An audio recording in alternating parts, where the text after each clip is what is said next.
the Unicorn, the movie, is exactly like Thelma the Unicorn, the character.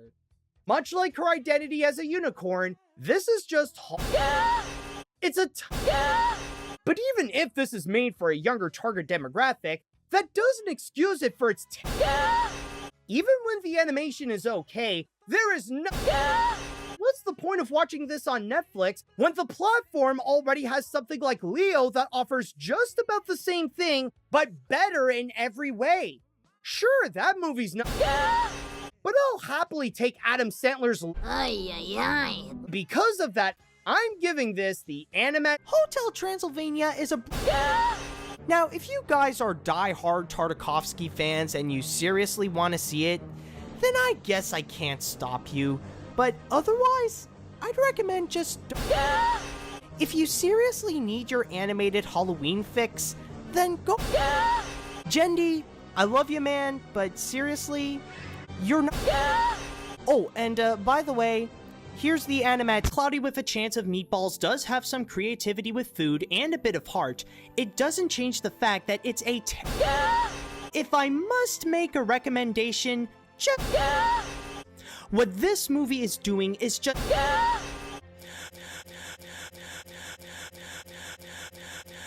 But people are so forgiving to this film, just by how it is as a... This film should just... Gone in the pit of... The only thing it deserves is... TMNT suffers from a thinly developed story that...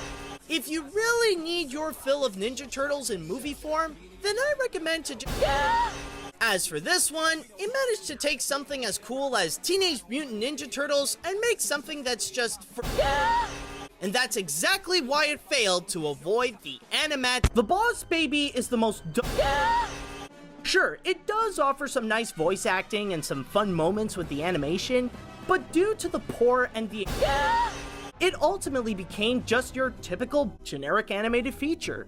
I would even say that this is a At the most, even if you're a sucker for cute babies, my highest recommendation is that it's nothing more but a rental.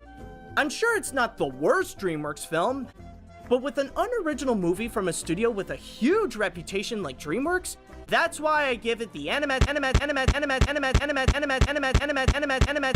When will this nightmare end? Sure, it does have elements that are well done, like some nice looking animation and giving Ariel's sisters their own personalities, but that still doesn't change how this turned out to be a due to its weak and unpleasant story, wasted potential, and downgraded characters.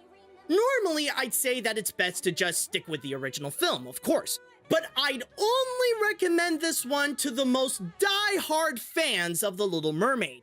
The ones that really want to know so much more about the world and the characters that live there.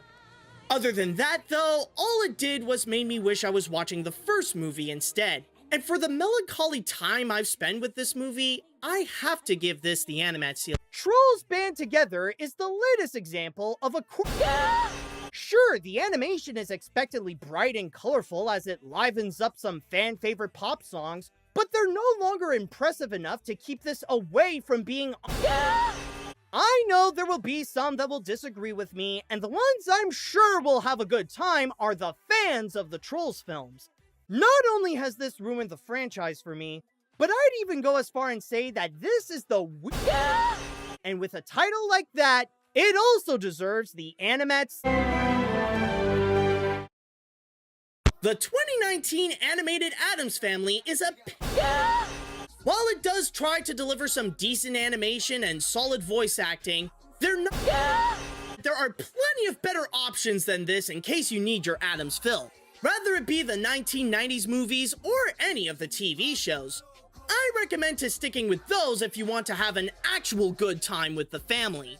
This film, however, managed to make the Addams Family boring and generic, and I have to give this one the Animat. As much as it was an interesting concept that had some potential, It has none of Mel Brooks' signature edge, and it caused the film to have a boringly generic story, animation that's decent at best, characters that are generally weak and sometimes unlikable, there's not enough action to have this be engaging, and there's not enough comedy that's actually funny to have this be enjoyable.